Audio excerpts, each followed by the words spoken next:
Ladies and gentlemen, let's give it up for your fearless leader. You got it, dude.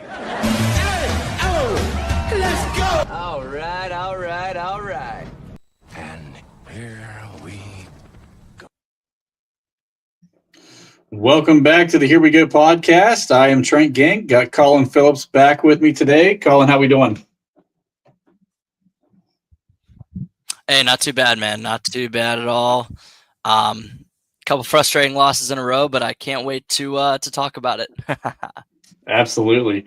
Well, I want to get into some injury stuff first before we really start digging into the game stuff. So first thing, sounds like McQually's done for the year. His interior depth been a pretty decent run defender so far this year. So it looks like we're going to see a lot more of Y.A. Black moving forward. Isaac Seumalo might play against the Colts. This looked like and sounded like something was going to be a little bit more serious when reporting first came out. People talking about possible torn pec. Doesn't sound like that's going to be the case if they're considering him a possibility to play. I don't know what your thoughts are on Seumalo, but so far it seems like he's been getting better as the year went on. What do you think about Isaac? Yeah, I think Isaac's been fine all year. I don't know. I mean, just from a Oh, and we lost Colin. All right, so I'll get back to Isaac here in a minute. So Elliott, at first, sounded like he was done for the year. Then it sounds like it might be week to week.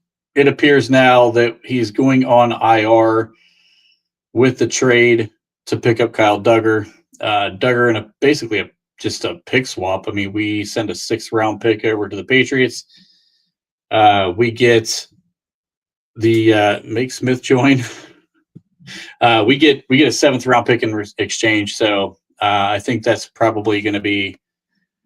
Yeah, Smitty, you're right. He bailed on me already. So yeah, we get a pick swap. Basically, Duggar comes in. He's going to be much needed safety depth. It's going to be interesting to see how they kind of play some things out between him jumping into the fold and maybe kind of moving forward. So, Colin, Smitty's already said, dude. Phillipsburg is here. Never mind. Guess he's not. Dude, yeah, sorry about that. Dude, I've been having major connection issues here for the last couple of days. That's totally my bad. That's all right. But I mean, yeah, I was pretty much just saying that Seumalo's pretty much been our most consistent lineman this year. Frazier's kind of had a little bit of that like inevitable sophomore slump per se. So yeah, I mean, we'll certainly probably get into the offensive line and everything like that. So yeah, Smitty has been on here before a few times. Smitty's always welcome back. He knows that. So anytime you want to come back on, Smitty, you let us know, buddy. I did bring up the Elliott thing. So it sounded like he was done for the season at first in the initial reporting. Then he was like week to week. Now he's going on IR with the trade with Kyle Duggar. How do you feel about the Kyle Duggar trade? I mean, I don't know what he's necessarily going to bring to the table. Maybe like a tackling hybrid safety. I mean, I know he had like first good couple years in New England. I really have no idea what he's necessarily going to bring to the table. But hey, I mean, we could use all the DB help we can get right now. It does kind of suck because I kind of sit there and I think like we are a little bit shit out of luck. Because right, he's just kind of a band-aid. I'm with that. We're kind of shit out of luck because right now it's a brutal time to need a corner. There's really nobody who you could like necessarily pick up. I mean, I guess we could take a swing on Asante Samuel Jr., but that's probably just going to be a swing and miss due to he hasn't been very healthy and he's frankly not that great. So I mean, we just have to find a way schematically to work with what we got for right now. But yeah, I agree. Band-Aid is fine. I agree he's better than Clark. I would expect to probably see some more I would expect to see probably some more Jabril Peppers snaps on defense, but who knows? Yeah, Peppers, honestly, the whole Chuck Clark thing has been very confusing to me because I feel like that dude has been playing like complete shit for weeks. And I actually was going to be like, just trying to figure out like what PFF grading was because I know there's still people in the fan base who like the PFF grading. PFS had his at like a 70.8. And I don't think he is like that much worse than what we've seen from Juan Thornhill. And Juan Thornhill is like a 39. And that's been the most confusing thing to me. Is just I felt like Juan Thornhill has been terrible. Chuck Clark has been terrible, but yet they're rated so much differently. So I don't know. There you go. Try everything, can't hurt. I mean, at this point in the secondary, you're not wrong. The secondary is god awful.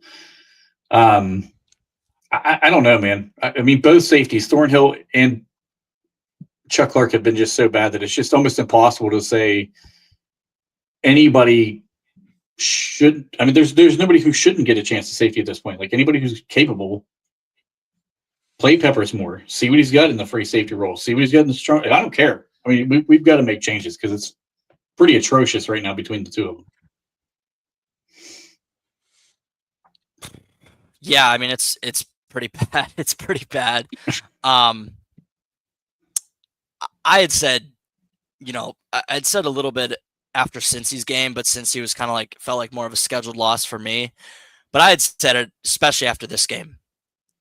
The two biggest problems on this team right now are the inability to tackle, and it's kind of everywhere, but definitely more than anything, the inability to tackle in the secondary, and really just the effort. I mean, even the effort, like Darius Slay doesn't look like he wants to be out there and play tackle football. Thornhill's had effort issues for his whole career. I know multiple Cleveland fans who have sat there and said, hey, I've seen it. You knew what you were getting. And then, I mean, Chuck Clark, he's just not even close to the same player, brother. I mean, what are we doing? We have like a safety room, and is there anybody in our entire safety room that's under 20, 28, 29? No. Nope. How old's Peppers? 30 something? I think Peppers is, if he's not 30, he's got to be right there. And I think he's going to be 30, maybe turning 31 next year. Yeah, this safety room looks like a big problem. Colin keeps getting cut out, guys, by his internet connection issues. I apologize for that. I'll keep kind of covering some sound as we go through this. But yeah, I completely agree, Colin. I think the safety rooms, it's just a problem. I mean, the age is a problem. The speed is a problem. Like the coverage is a problem. The tackling is a problem. And you just lost the guy who's your most solid tackler. So let's get to this. What about the MVS signing? How did you feel about that? And does it prevent us from possibly going after a wide receiver? I mean, I didn't think we necessarily need a receiver in the first place. I think, well, before the season, I certainly didn't think so, but now it's even more clear that right now, again, I mean, and again, we're totally shit out of luck with it, but our biggest thing is getting another corner. We need a corner who can actually tackle. I think, Trent, there's so many deep-rooted issues right now. I mean, schematically, we've run a JV defense for a while now, but I mean, I guess it's pretty clear that like Minka was kind of the glue, almost. I mean, we have to consider that as a possibility that Minka was the glue, because we've run a JV defense for forever, and this year it's really coming up, especially in our DB unit. With, again, like Trent, nobody wants to tackle. Nobody gives any effort. We're getting absolutely crushed with yards after the catch. Frankly, we're getting crushed in man coverage. I don't even know what to do, because that's the thing. I'm not necessarily as much of an X's and O's guy. We need to get an X's and O's guy to come on and just sit there and just tell us like what the fuck we do from here. I mean, I even tried to listen to Derek Bell numerous times this season, and he's like, dude, at this point, we're just dead. We're just dead, dude. Yeah. I don't know. I don't have a solution. I really don't. So one last thing before we start getting into the game that I wanted to talk about. I don't know if you heard the Tomlin press conference. I know you said you don't really listen to those, but how in the flying fuck does he possibly come up with a way to blame the goddamn offense for that game Sunday night? I mean, the whole question started around them talking about Cam Hayward's comments about, the team not really dealing with adversity very well. And somehow Mike Tomlin turned that into, oh, yeah, there was a couple of third downs there in the second half that, we just didn't handle really well.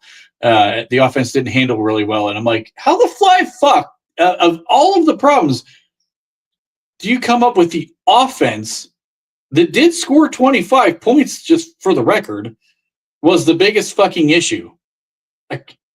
Did you have a take on that at all? Because that blew my fucking mind. Well, I guess I will say, like, with the offense, I mean, the 3 and out to start the second half really sucked, and then they went down and scored, and then we had another 3 and out. Like, that sucks. That really sucks. And I do blame a little bit of the play calling. Like, I don't know why we just decided to stop running the ball in the second half. That was very grotesque to me. It's just that, like, we had such a super high success rate running the ball in the first half, and then, like, we had maybe 2 carries the entire second half. Like, we didn't run the ball at all. Like, that was very grotesque to me. And again, it's really one of those things, like, Rodgers, he just doesn't have it. He can't handle the blitz like he used to. He just doesn't have it, Trent. Yeah, I agree with you. I just, the offensive play calling to me was atrocious in the second half. I mean, you tried to get into a shootout with a team that is far better prepared to be in a shootout situation than we are. I mean, we should have continued to run the football and try to control the game and control the clock and kept their offense off the field. Instead, we just throw the ball every single time in the second half, and it just derailed the entire offense. It derailed the entire game. You're putting a defense that can't figure out what they're doing back on the field more and more and more. Steelers tackling is better than Colin's Wi-Fi as of today. It definitely looks like that could be the case. But I mean, the offense is not the problem. The players were executing a lot of what they were being asked to execute on. I think the biggest issue for me was just that we're really not getting in a situation where, yes, you have a comment on here. I don't know if you noticed this, Colin, but Steelers tackling is better than your Wi-Fi currently. Dude, it is. No, I do apologize to the audience and you, Trent, dude. Like, it's been so bad for like the past 4 days. I don't know what's going on. It's been horrible. I just want you to bear with me. That's cool. But I'll just let you take over. Yeah, I was just kind of saying, like, I felt like the play calling was the biggest issue with the offense. It had nothing to do with the offense themselves. We completely got out of our game plan and tried to get it into a shootout with a team that we had no business being in a shootout with.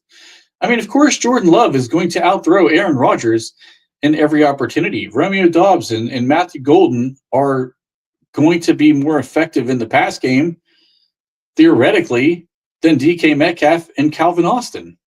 I mean, they're going to they're going to have the singles, one of the safeties over top of DK every play.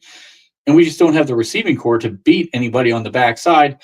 And honestly, Tucker Kraft really just fucking ran around wide open everywhere he went and just ate all game long. It was disgusting how the game plan was. But the offense not running the football, I mean, they found so much success. That was the first game I can remember all year where we averaged 5.3 a carry. And then we quit doing it. Like, what are you doing? And you had the lead. That to me that's crazy. The Wi-Fi comments are hilarious, actually. I don't know. Yeah, Kraft. Honestly, Kraft ran wherever he wanted, and he still just got the ball. I mean, he ran a very similar play to what I showed. I don't know if you guys follow the Steelers Sanctuary podcast. We started doing a war room on Fridays where I kind of get some film and break down some film. I showed a play very similar to, I think, 5 of Tucker Kraft's catches that just were catch and run opportunities. And I said to watch out for it. I'm not an expert on this shit. So if I can figure this out, I don't understand why the Steelers defense can't figure it out. It's actually pretty much embarrassing. I don't know. So I mean, I'll say this: there wasn't a lot of good. I'm going to get into the game breakdown, and hopefully, Colin can help get his Wi-Fi working a little bit better. But the run game was working. If we want to talk about a good in this game, I think one of the goods in this game that we can actually look at and say this was a positive, the run game was an absolute positive. I think that was one thing you have to take away from this. Aaron Rodgers, I thought, played well. He had some happy feet. I think he had a little bit of happy feet and he tried to get rid of the ball a little too quickly. But any positives you had to take away from this game, Colin?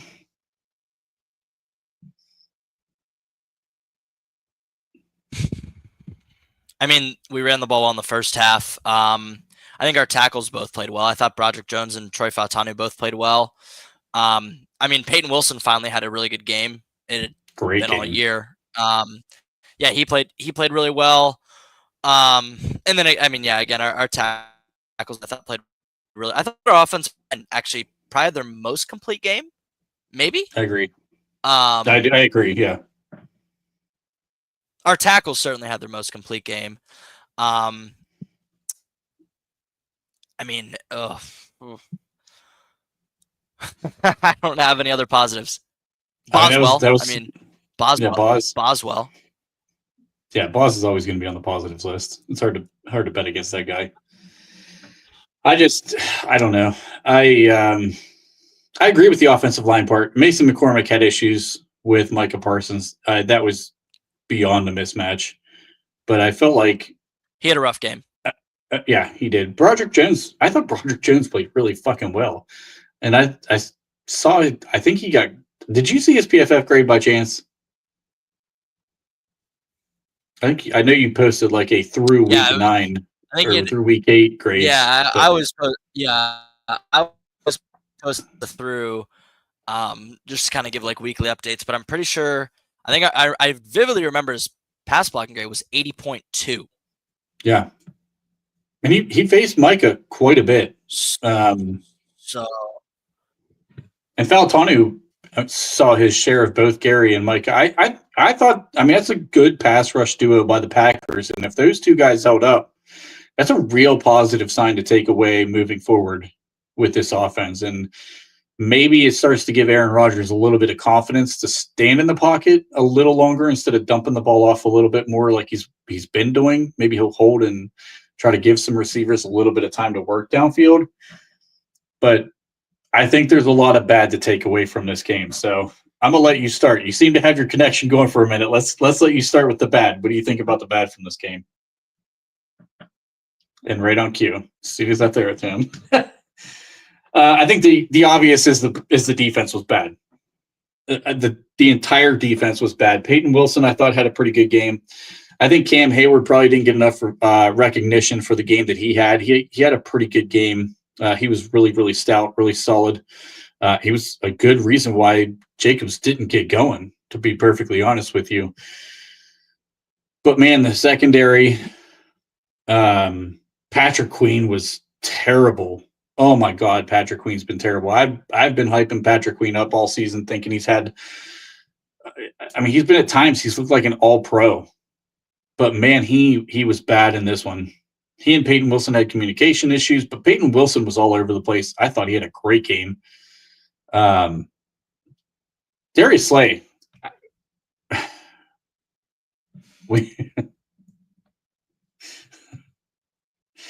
Adam, I agree with this. Darius Slay needs to be off the field. And I honestly, for the effort he gave in this game, I think Darius Slay needs to be cut, released, whatever they want to do. He just needs to be no longer a part of the Pittsburgh Steelers organization. He's so bad. His effort is so bad. I'm sure by now everybody watching this has seen some of the clips online. The Savion Williams touchdown was just a complete and total embarrassment. And I don't know what you're going to do about that aside from just saying Slate doesn't care. He just doesn't care at this point. He's not interested in tackling. He's not interested in covering guys. he is perfectly fine playing 10 yards off, watching a guy run an 8-yard route for an easy pitch and catch every single time. I think he's unplayable at this point. I'm personally completely out on him now. I don't want to see Slay. I would rather run with Eccles. At least you're going to get effort out of that kid. And this, I know Dave's been on this bandwagon. I thought Slay would be fine as a corner this year. I was wrong. I was flat wrong. He's so bad, and you're right, Sid. He is coming for a paycheck, and that is about it. I just don't agree with what he's doing. This is a mess. Slay's killing me too. It's just a mess. He has no business being on the field at this point. He has no business being in the building. He doesn't deserve to wear the jersey at all. And the run defense was not bad. They held him under control. I just think that we've got some real issues on that secondary side. And I want to see this team run more press. I really do. JPJ is not good in zone. He's so bad in zone. It's not his strength. I would rather this kid take penalties playing press man coverage all day than taking penalties running in a damn zone, because he's going to take penalties almost every time the ball's thrown at him, let's be honest. Ramsey can still run press man well enough, but the problem is we're continuously letting tight ends slip out into the flat, running backs slip out into the flat, slants getting behind these guys. We've got to learn to play press man all the way across the board, start throwing some timing off. And even if they get beat, it's better than what we're doing right now. We're just giving easy pitch and catches to guys. I mean, Joe Flacco, he's not the Joe Flacco of Baltimore, and he was never a great quarterback to begin with. He's just solid. I mean, he's just solid. If you're running zone and you keep playing this soft zone coverage that we keep playing, you're doing this bend but don't break thing. But the problem is we're breaking every goddamn time. The defense is giving up touchdowns. They're not holding anyone to a field goal at this point. So, I don't know what the bend but don't break philosophy is going to do any better than just saying, you know what? Let's press man and let's try to at least give the pass rush a chance to get there. Letting them go with, I think it's been 2.5 seconds combined. It's unacceptable. There's no pass rush in the world that's going to get there in 2.5 seconds. So, Colin, I'm talking about just in general pass rush coverage. What's your thoughts on press man? Even if you feel like you don't have the guys to run press man, would you still try it as opposed to playing this soft zone that we're doing right now? No. I'm so fucking sick of this off man, cover 1, cover 3, fucking queer shit. I'm so sick of it. We've been doing it for years and it just doesn't work. So, yeah, dude, we're seriously sitting there. We're sitting there and running cover 1 against the fucking Bengals. Really? Really?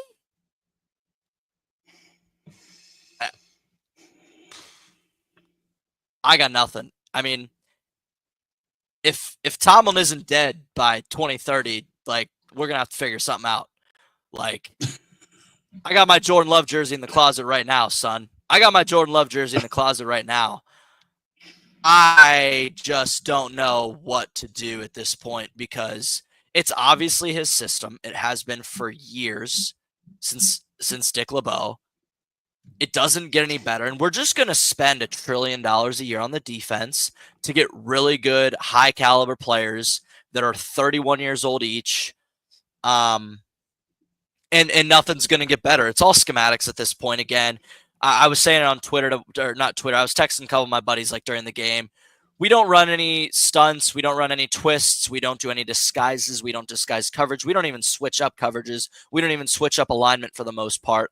All we know how to do is, hey, you're in base one play, you're in nickel the next, and that's all that they know how to do.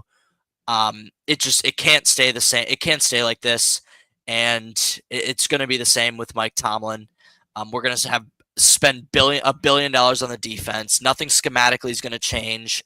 And again, my Jordan Love jersey's in the closet. It's waiting for me, brother. Like, I've been telling y'all for 2 fucking years, guys. Everybody listening, I've been telling y'all for 2 years. This Jordan Love kid is fucking real.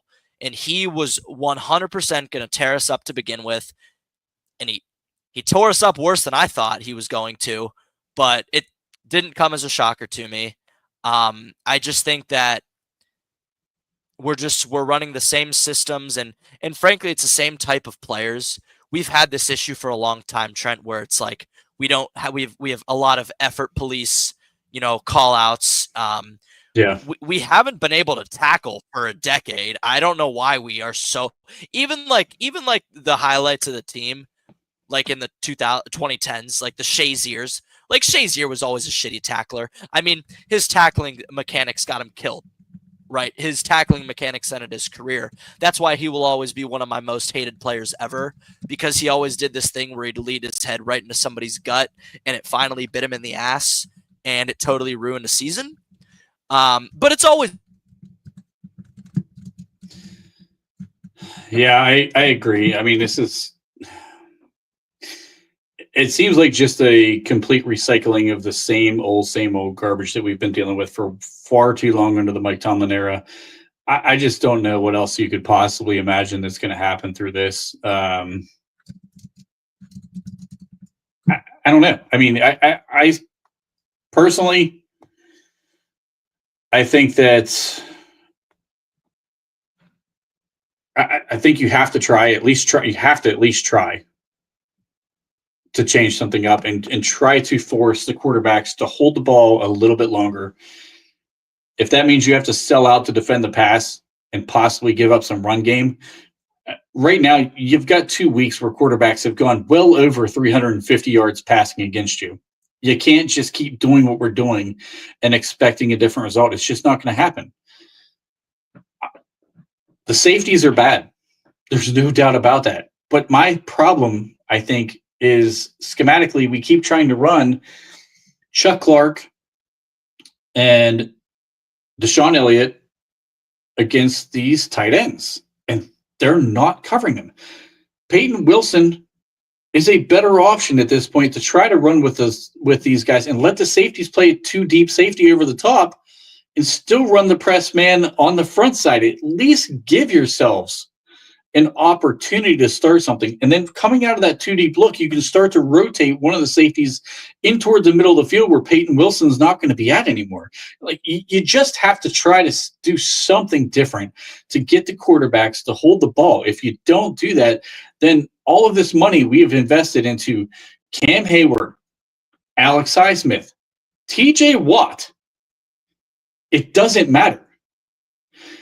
The win rate of Nick Herbig, who is probably right now one of the most effective pass rushers in the NFL, it doesn't matter. If you can't hold a quarterback to at least 2.7 seconds, the ball's out before you guys can get there. It's just nothing you can do. And the offensive line, let's be honest, the Packers tackles were not very good. They just didn't have to block very long in this game. And that's the biggest issue. And I agree with this too. I mean, secondary with the level of effort is embarrassing. And I think a lot of this comes back to Slay. I honestly do. Slay has just been atrocious in this thing. And for a long time, a long time, I think that I've defended Mike Tomlin probably a little longer than I should have. And 2 years ago, I started to get on the bandwagon to fire Mike Tomlin. I don't think it's a question anymore. It's the same answers. It's the same questions. It's the same problems. Everything comes back to one guy. I'm sorry, but this is Mike Tomlin's football team. He has full control over literally everything. The GM bends to his will. The ownership group bends to his will. The offensive and defensive coordinators are handpicked by this guy. And none of these guys ever go on to coach anywhere else beyond Pittsburgh again. Arthur Smith will. There's no doubt about that. The guy's been a head coach in the NFL. He's going to get another chance somewhere, wherever he wants to go for an opening. I mean, he won't have exactly his pick of the litter, but he will get opportunities in the future. Terrell Austin is not going to coach anywhere again. Nobody's going to look at this defense and say, this guy's a good defensive coordinator. He's never getting a chance again. And to be honest with you, I feel like most of this same stuff, because we run the same concepts on offense, the same concepts on defense, it all comes back to Mike Tomlin. He is a micromanager as a head coach. I just don't understand why we have given him full and total control of the entire organization at this point. He handpicks the players. He gets most of what he wants in the draft. Let's be honest. So everything about this entire situation goes back to one guy, because one guy has so much power and control over it that it's all about him. There's no doubt that this all comes back to Mike Tomlin. If you look at what Dan Campbell has done with the Lions, that organization was in absolute shambles. Shambles. They were a winless football team just before he took over the organization. They tried for years to do what they could do, and nothing was working. Nothing was working. Dan Campbell comes along, and he does exactly what a head coach in the NFL should do. He finds the right people to help his organization, and he runs it as a CEO. You are not the owner of the organization, but you sure as shit can run it as a CEO and let coordinators come in and do what coordinators are supposed to do. Let them coordinate the offense. Let them coordinate the defense. You should not be doing all of this influence on both sides of the ball, which is what Mike Tomlin does every time. Because if you look at all of the different people who's rolled in and out of this building, number one, there are not any coordinators lining up to come to Pittsburgh. They all know the deal. They know this is the Mike Tomlin show. They know that if I'm a West Coast offense type of guy, I'm not running the West Coast offense in Pittsburgh. Mike Tomlin doesn't want that. So for all of us in the fan base, it's like, hey, let's go get a young guy who's innovative. Somebody from the Shanahan tree, somebody from the McVay tree. Those dudes have no interest in interviewing here. Totally agree. They're not coming here. Totally agree with this. It's ego. I think the organization, Bob has said this before, I didn't want to believe it. I do believe it. They're letting him try to get past Chuck Nolan and be the winningest coach here. It's insanity, though, because we're running 500 seasons every year to get him there. Meanwhile, Dan Quinn has gone to the Super Bowl, been fired, a DC head coach wins the playoff game before Mike Tomlin. This is literal insanity that we're trying to deal with. And a lot of the issues just continue to come back to one guy, and we refuse to fix it. So what can we possibly fix at this point? I think the only thing you can fix at this point is, number one, you fire Mike Tomlin. I don't care if it's midseason, after the season, Tomlin needs to go. The messaging is stale. The team is not playing hard. The defense is completely giving up in the middle of games. They are frustrated by the schematics. You can tell. I think a lot of people are saying that they can't play certain things. I just think they know that they're being set up for failure. They're not trying. I think that you have to find a way to start running more press coverage. You just have to. There's no doubt about that. As a defense, you have to sell out in press coverage and hope you slow guys down enough to where the pass rush can get there, because that's our only chance. And turnovers.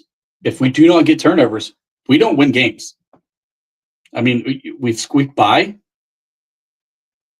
a couple where we've won, but I mean, it's just that the offense is outscoring the other offense. It's not because the defense is really doing anything. So we've got to find ways to create more turnovers. I thought with all these versatile pieces we were bringing in, we bring in a Jabril Peppers. Chuck Clark has played both safety positions. Juan Thornhill's more of a true free safety. He's not a very good true free safety. You got Jalen Ramsey who can play a little bit of everywhere. Slay has played, in multiple different schematics. I'm like, okay, they're going to try to run different schemes, and there's no way. There's no way. This defense is just uninterested. They do not care. We're running basically hope we hold to field goals, but we can't even do that because they're busting huge game after huge game. I mean, our big play rate on defense is getting atrocious. And we're the highest paid defense in the NFL, ranked 30th or close to 30th in most categories at this point. EPA, I mean, you look at it across the board, we're terrible. We are just so bad. I don't even know if the first read even matters, Adam. I'll be honest with you, because all they're doing is checking it down. If you got an 8-yard out or an 8-yard slant coming to a guy, we're not guarding it. It doesn't matter. Tucker Kraft, if you go back and watch the game on the All-22, Kraft was not doing anything special. He was just wide open. And as soon as Matt LaFleur kind of figured out the defensive game plan, he got in the second half, it was lights out. I knew that game was over within about the first 3 minutes of the second half because he got in his zone and he knew it was over. We're going to try this one more time, fellas. Are you back for round? Are you back for the last final round? We're going to try one more time. Downstairs, the TV started working again, so we'll see. We'll see. So, all right. I probably missed a lot. Just tell me what to talk about, and I'll do it. How about this? Anything that you want to say about that game from last night, aside from maybe something I've said? Just go ahead and say anything you want to bring up about this game. Or Sunday night, I guess I should say. Okay. Well, what have I said that is... what I will say, actually, is... I know this isn't Steelers related, but I do love talking about the whole NFL, and I do want to say just in general that I hope more people other than Trent and myself are football fans first and foremost. And as a football fan first and foremost, I will say you're looking at the future of the NFL, number 10 in Green Bay. Okay. I know Trent's wife's a Packers fan and everything like that. And I am a Packers fan as well. Number 10 in Green Bay is the future of the NFL. Okay. And that team is fucking awesome. Now, I don't think Trent and I talked much before the game, so I'll kind of preface this to the rest of the people watching. But I knew going in we were going to get beat. Now, did I think we were going to get kind of dominated like that? No.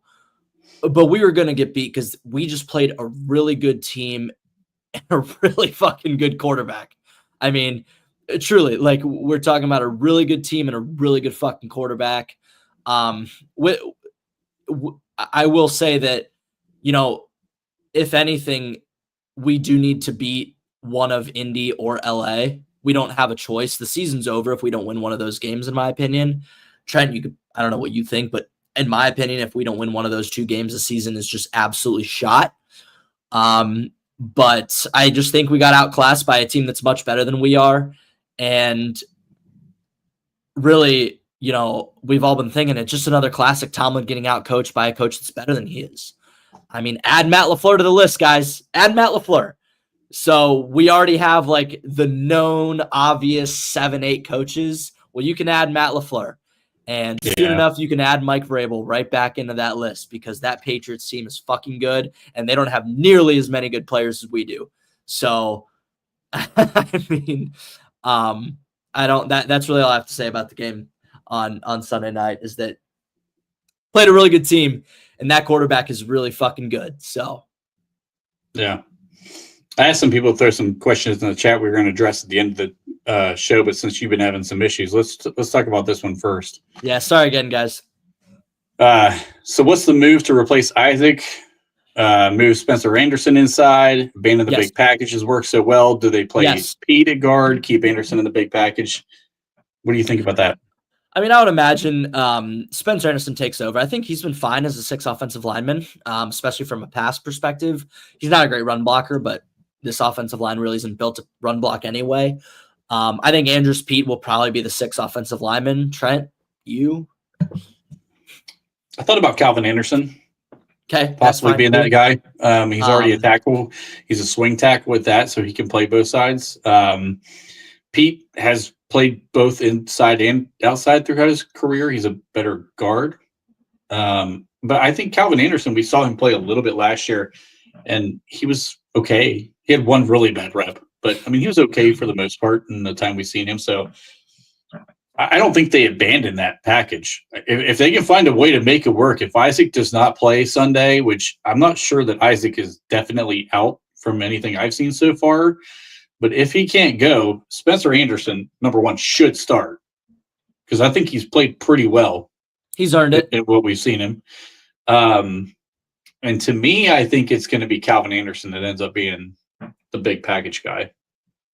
Just based on he's been with the team longer, he's been in the system longer. He's got some experience playing. He started one game and then came in one game of relief, I think, last year. He played like 1.5 games. Yeah. So that's where I would think they're going to go with it. So we'll see.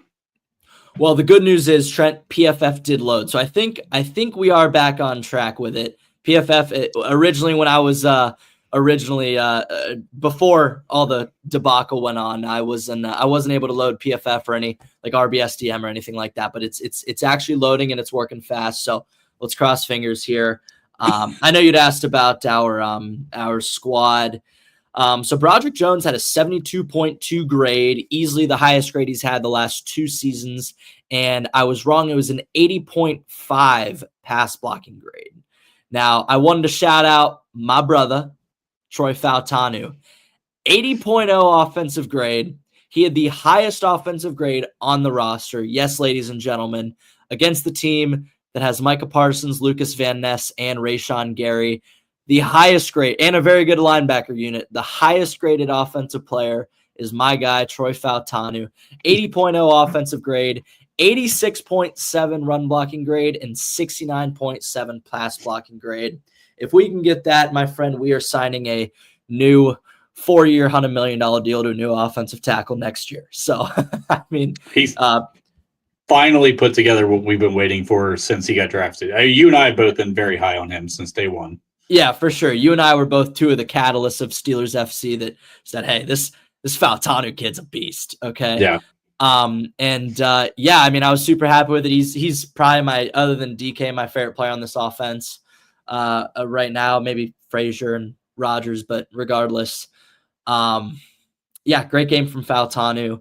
I only watched the first half. I going to be honest with you guys. From a fan base perspective, I had no business watching that second half on film. I didn't even consider it. I saw that little halftime score bug that the All-22 does, and I said, okay, have a good day. I suffered through the whole thing, dude. Oh, dude, yeah, that's good for you. You're a saint. I did not. I didn't, because I watch the Packers film every week because of Jordan Love, and I totally switched perspective. I watched the Packers All-22, but I did not watch Pittsburgh's All-22 at the second half. So, there was that. Let's see. Did you have any, when I was gone, were there anything else regarding grades or anything that you asked, or? I didn't talk about grades too much. I just talked about some things. I kind of went on a bit of a rant with Mike Tomlin. I feel like he needs to go at this point. I've kind of felt that way a couple years. Now? Last year I was on that train last year. Oh, yeah. And I admitted when I started that after you cut out that I probably held on to this thought a little longer than I should have. But last year I was on board with firing him. Yeah, this guy's had to go for a long time. I think realistically, he should have went down with the ship of kind of like when we signed Queen / traded Pickett / signed Russell Wilson and Justin Fields, that February, March of 2024 ballpark. It was time for Tomlin to go down with the ship at that point. I agree. I've been saying it since 2018. This franchise died when AB left in summer of 2019. It was June the 9th of 2019 is when AB got traded, and the franchise died with him. That was right there is when Tomlin had to go, and we ended up giving Ben a 3-year extension that should never have happened.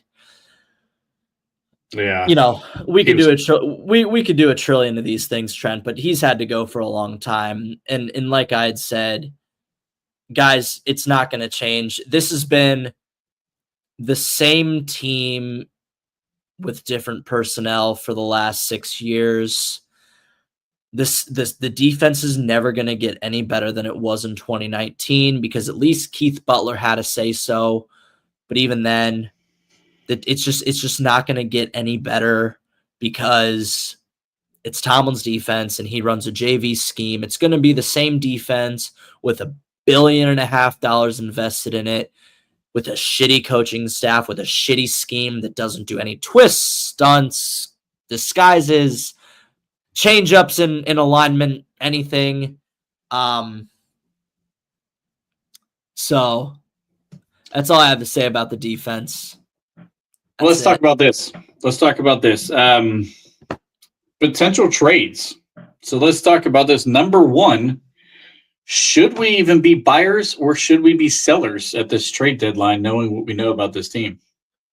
Trent, my sweet prince, you and I have known each other a long time. You know what I'm going to say. It's not going to happen, but you know what I'm going to say. I agree with you. Go ahead and say it. Throw it out there. Give me a second for TJ. Give me a third for Ramsey. Give me a seventh for Jonnu. Give me a fifth for Warren. Give me a sixth for Sayamalo. Give me a second for Tomlin. Give me a third for Queen. If we could trade Tomlin, that'd be the biggest fleece job ever.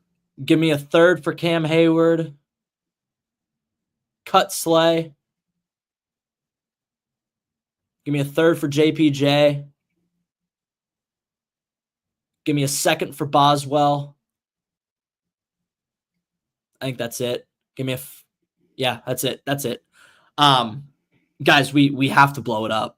And again, like I said, the franchise should have been blown up in 2018, the second AB left, because we died with him. But no, it just, we have to blow it up. Because are we going to spend $1 billion more next year on the defense, Trent? I was just going to say is you at least you have to start blowing up the defense. You have to. You just have to. You have to. No.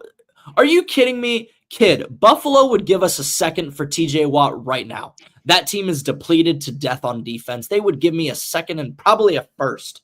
They give me like a second and Christian Benford for TJ Watt right now, and I would take it in a heartbeat. We have to blow it up. There's just no option. I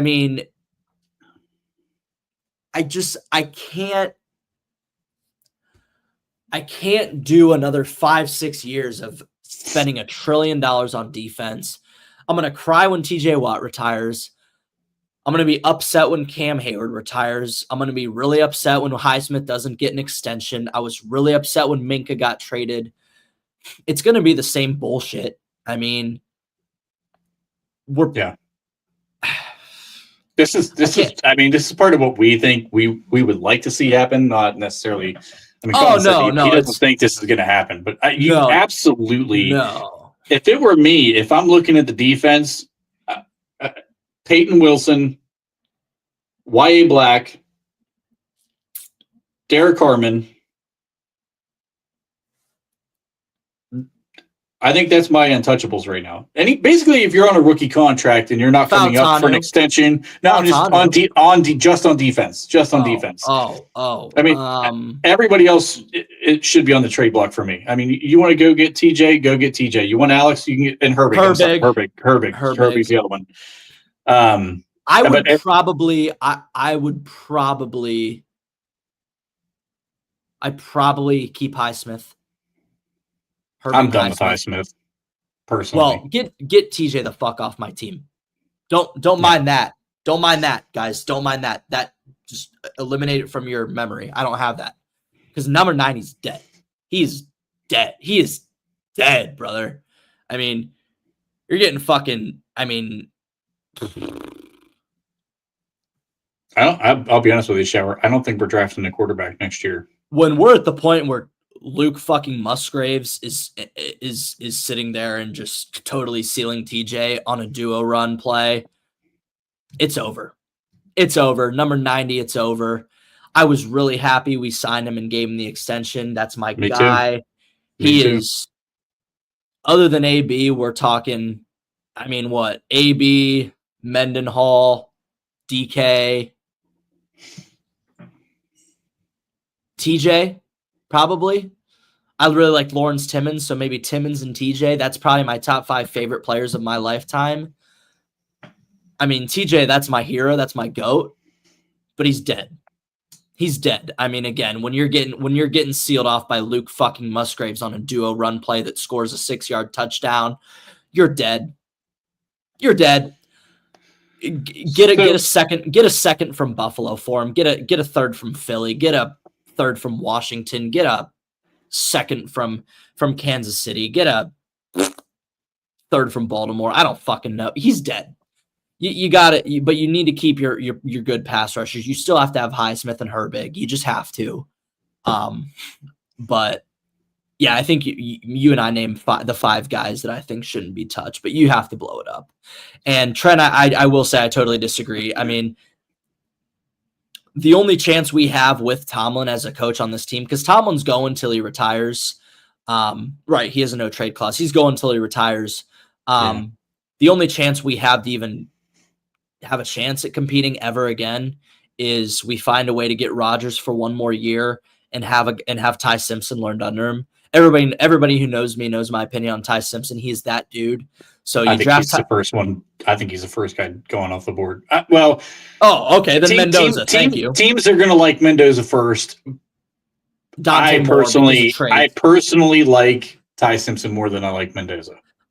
I like Ty Simpson. I like Mendoza, then Ty Simpson, and then Dante Moore. But it's gonna be Mendoza and Moore because Mendoza's got that 6'6" true junior frame. He's got that freaky Trevor Lawrence type. And then Dante Moore is literally CJ Stroud but better. So teams are going to like that. Plus, he's also young. He's like a redshirt sophomore, so they're going to like that, the traits. Ty Simpson is going to be 23 and a half when he's drafted, so we have to put that in theory. He's only about 6'2". I think he's the bastard child of Bo Nix and Baker Mayfield. So I'm totally cool with that. So, you get a guy like Ty Simpson, you have a guy like Aaron Rodgers, teach him or something, whatever you want to say. And that's the only chance we have. I think a quarterback saves us, and because Tomlin's not going anywhere. No. Again, I said what I want to happen. I'm not saying what I think will happen. What I think will happen, fellas, 6 years of purgatory where we spend $1 trillion on defense. We have a bunch of 32-year-olds on defense, a super young but promising offense that we're never going to win with because Tomlin's still on the team and he has no good coordinators and our coaching staff is terrible. And our defense is worth $17 trillion that are all 36 and a half years old. TJ's going to play till he's 40, Cam Hayward till he's 46, Jalen Ramsey till he's 38. We're probably going to trade back for Minka when he's 38. JPJ is going to get a starting job in this league for another decade, even though he fucking sucks at technique and can't tackle. L'Jarius Sneed's going to be our next big-time free agent signing at corner when he's 33 and a half years old. That's just what it's going to be. So, all right, so let's circle back to what we think is going to happen for the trade situation. So we already saw Kyle Duggar we got a safety. Whether you like him or not, you got a safety. Okay. Whether you like him or not, you got a safety in a trade. Yeah. He's kind of a bum at this point, but that's not here nor there. They got the guy that I guarantee you that's going to be their guy, a safety. Do you see a move at corner? Do you see a move at wide receiver, especially after the MVS signing? What do we do at corner? I don't know. I'll tell you what. I wanted McCreary. And then to see what they gave up to get McCreary, we should have been all over that fucking package. All over. I mean, it was a pick swap, 5th and 6th round picks to bring in a guy who's a clear upgrade over fucking Darius Slay. I'd have cut Slay's ass and I'd have brought McCreary in and put him right in the same fucking locker that Slay had. I mean, I'm not saying McCreary's like this all-world corner, but he's a press man corner. Pretty good player. That would have given you a great opportunity to upgrade this defense. That to me, I can't believe we didn't even make a goddamn phone call. I don't know if they did, but I have a feeling they didn't, just because it's fucking Tomlin and saying, "Oh no, Slay's our guy," because he defends all these guys that he's admired for years. I don't fucking care what Darius Slay has done for the Lions. I don't care what he did for the goddamn Eagles. Like, he's a fucking bum, and he's giving no effort.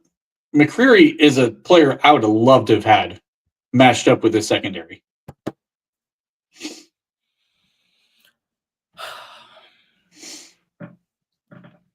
I don't know. I don't even know if there's another trade target out there. I know Reek Woolen keeps getting thrown out there. He's not exactly having a stellar season. He had a great rookie season, and he's gone downhill ever since. But he's another press man corner who's big and long. He's the only other guy that comes to mind that they even could attempt to go make a trade for. He can't fucking tackle either. No, and he's slow. Guess he fits in with the defense. And Reek Woolen, he didn't run a very good 40 at his combine, did he? Ran a 4.36. Did he really? Okay, maybe that's my bad then. He's got terrible. Well, he's another guy with terrible technique that doesn't want to fucking tackle. It fits. Yeah. It fits right in, Trent. I mean, fits perfectly. Bring him in.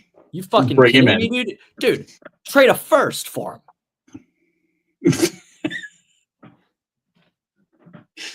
Oh my god.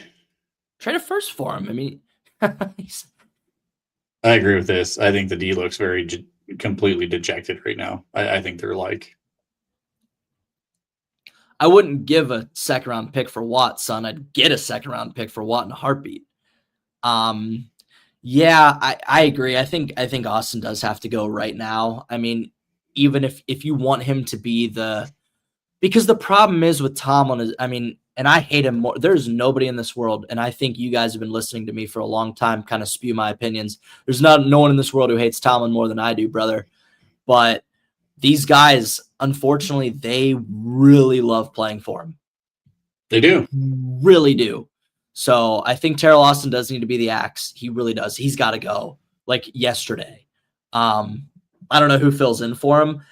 I don't know why Carl Dunbar hasn't gotten the chance to be an interim defensive coordinator or a defensive coordinator. Maybe because he's old, he doesn't want to take on that kind of role. But fuck, buddy.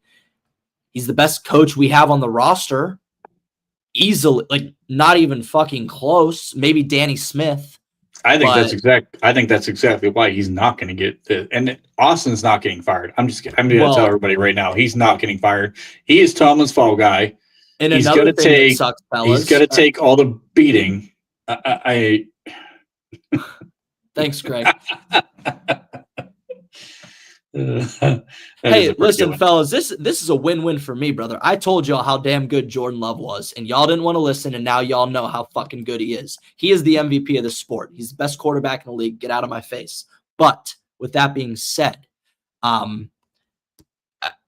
we just fired the secondary coach too. Grady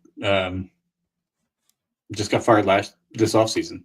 Yeah, we signed that secondary coach that came from like the Jets, like Darius Alexander or something like that. Oh, another thing that sucks, the two best coaches on our roster are both over 70. Yeah.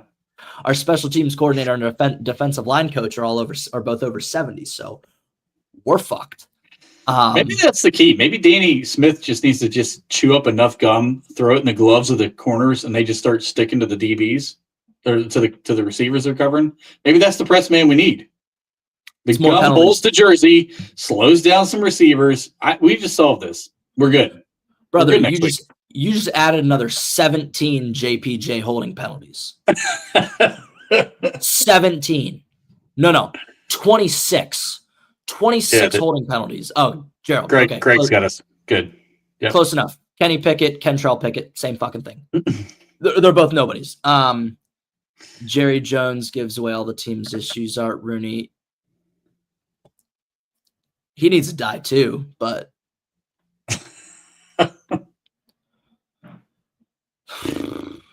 and I guess the one last thing I did want to say, like, do we have to have a conversation about Omar Khan yet? It's the same swing and miss at the same position every single time. It's the same swing and miss at the same position every single fucking time. It's always a corner who doesn't give effort, who doesn't want to tackle, who's 31 fucking years old, who's in here because of his coverage and pedigree and doesn't tackle, doesn't cover anybody, doesn't give any effort. 34 years old, always injured at halftime. I mean, this draft class is looking to be a total disaster. Caleb Johnson is a nobody. Derek Harmon has one good game, and then he's absolutely terrible the next. Jack Sawyer, does he even play other than special teams? He had 2 defensive snaps last week. Okay, let's see. Yeah. Dante Kennel never touched the field. Carson Bruner is an okay fucking, but whatever. You didn't need another inside linebacker. You were better off taking a corner or a receiver.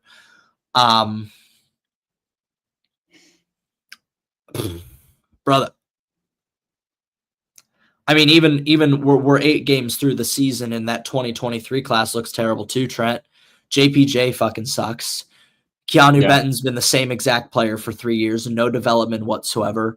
Darnell Washington's probably not going to get a second contract because it's a cute gimmick, but he can't move. Like, I get it. No, but he is the best blocking tight end in the NFL.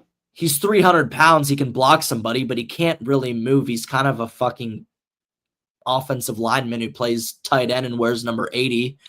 Yeah, Are you gonna have him? You gonna have him fill in for Broderick doesn't. Jones after Broderick Jones doesn't get a second contract? The guy who we traded up for and doesn't have any technique as good as he did in high school.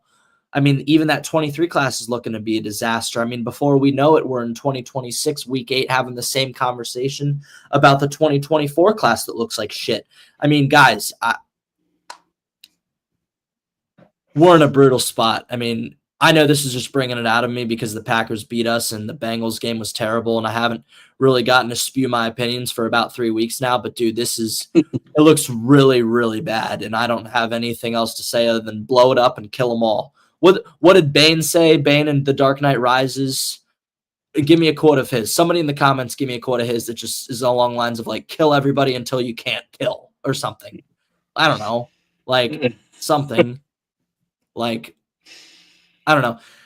And Derek Bell said it perfectly, Trent. It's like, why do you and I want it more than they do? That's a problem. I mean, it's a huge problem. To me, that's where I think the coaching side of it comes in. I don't. Everybody's and Slay's a whole different ballgame. So take him out of this conversation. But like, you don't think Jalen Ramsey's giving effort and playing the best he can play in the spots he's being placed into? No, he gives great. He's giving effort. I mean, Queen had a horrible game, but it wasn't due to a lack of effort. Horrible game last game. Peyton Wilson was playing his ass off all game long. Like, this coaching staff is putting them at no. I'm telling you, I went through the whole freaking game of the All 22 yesterday before we went on our show last night at 7. And I have never seen so many easy pitch and catches. Jordan Love he's a top 7 quarterback in the NFL right now. But it didn't matter if you were top 7 quarterback. You could have brought in almost any quarterback who's a starter in this league, and they would have lit this defense up the same way Jordan Love did, because the guys are running wide open.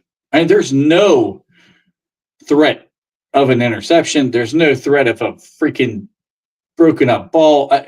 I mean, if I saw that team just fucking chuck one out to the flat to Tucker Kraft and let him run for 25 yards one more time throughout that game, I was going to lose my fucking mind. I turned it off before the game was even over. I quit watching. It was an embarrassment. So I think the way that the game plan is being called is just fucking embarrassing at this point. I mean, it is embarrassing, and everybody is rallying around Mike Tomlin from the reporter side is rallying around Tomlin right now. And oh no, it's not his defense. It's Austin's bull fucking shit. It's the same thing we've seen whether it was Austin or anyone else before him. It's the same fucking Mike Tomlin defense that's been since day one. They fucked up when they didn't keep Brian Flores as defensive coordinator and let that dude have free goddamn reign to anything he wanted to do. So, I don't know, man. Do you have anything else to add before we wrap this thing up?